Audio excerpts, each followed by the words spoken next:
tu ferais mieux de prier qu'un club te signe. Voici ce que Ruben Amorim a dit à Alejandro Garnacho après la défaite de Manchester United contre Tottenham en finale de la Ligue Europa 2025. Ces mots ont presque signé la fin du joueur à Old Trafford. Il était sûr de ne plus jamais rejouer pour Manchester United. Eh bien, après une très longue attente, Garnacho a finalement trouvé un club prêt à le signer dans les derniers jours du mercato estival, sous la forme de Chelsea, rival de Premier League, ce qui signifie qu'il dit officiellement adieu à Manchester United après 5 ans passés au club. Après la finale de la Ligue Europa en mai, Garnacho a pratiquement promis son avenir à Chelsea, ignorant les autres clubs intéressés. Apprendre qu'il vient de finaliser son transfert au club londonien ne devrait surprendre personne. Cependant, maintenant que lui et le club se sont officiellement séparés, nous voulons examiner pourquoi exactement l'international argentin a été vendu. C'est un jeune de 21 ans très talentueux qui gagnait seulement 50 000 livres par semaine. Il a également été recruté pour la modique somme de 420 000 en 2020, donc même s'il ne faisait pas très bien, le club aurait facilement pu le garder comme joueur d'effectif. Ils ont préféré l'abandonner si tôt dans sa carrière. Pourquoi ?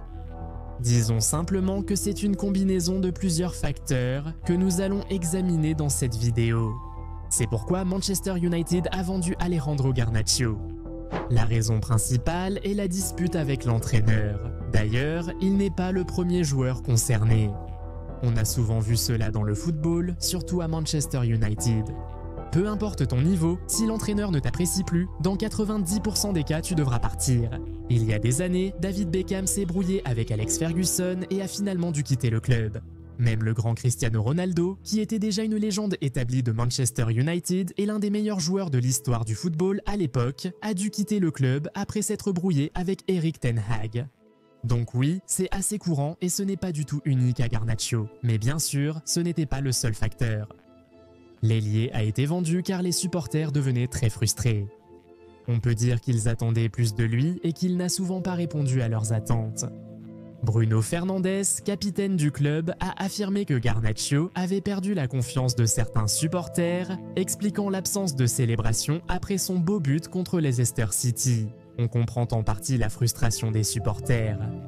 La saison dernière, Garnacho n'a participé qu'à 8 buts en 36 matchs de Premier League, contre 13 la saison précédente pour le même nombre de rencontres. Il ne compense pas non plus ce manque par des dribbles, la création d'occasions ou une implication défensive.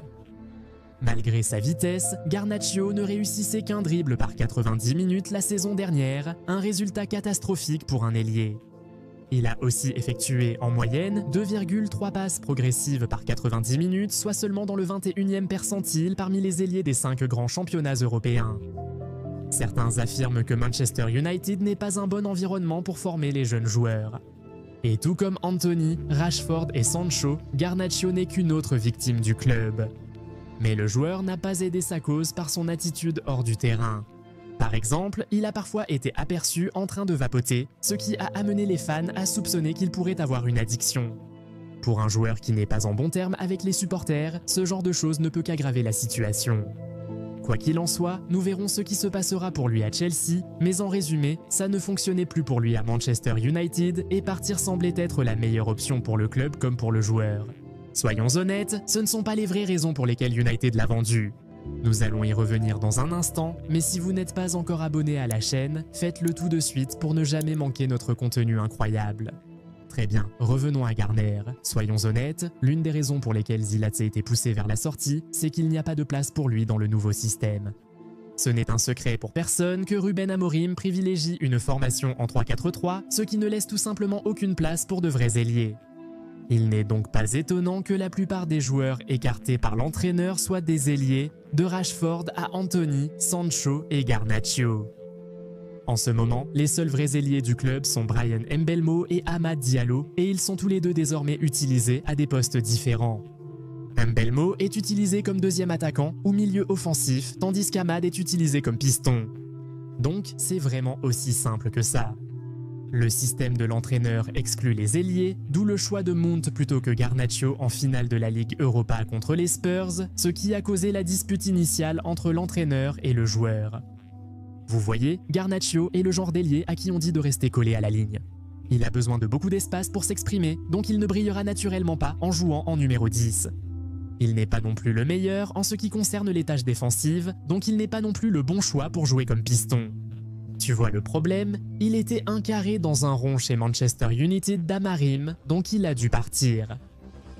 C'est comme Jamie Gittins à Dortmund. Le système de Niko Kovac ne laisse aucune place aux vrais ailiers, donc Jamie Gittins devait simplement trouver une porte de sortie.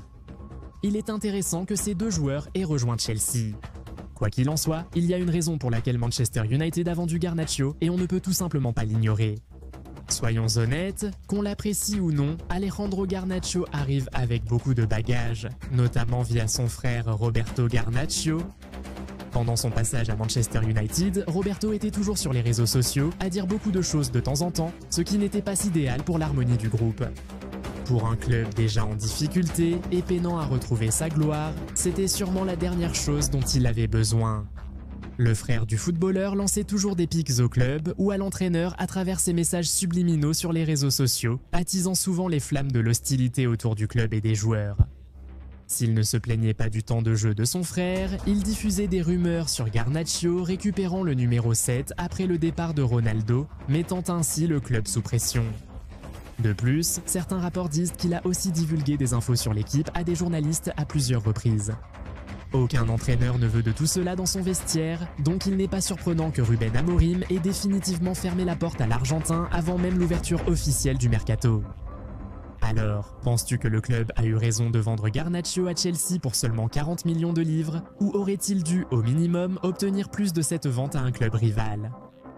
Penses-tu que l'ailier de 21 ans a ce qu'il faut pour réussir à Chelsea, ou es-tu d'avis qu'il sera un échec? Combien de buts et passes décisives prévois-tu pour sa première saison à Stamford Bridge? Que penses-tu du choix de Manchester United de se séparer de tous ses ailiers pour adopter le système unique d'Amarim? Commentez et dites-nous ce que vous en pensez. Si la vidéo vous a plu, likez et abonnez-vous. Activez aussi la cloche de notification pour ne jamais manquer de nouveaux contenus. On se retrouve dans la prochaine vidéo. Salut!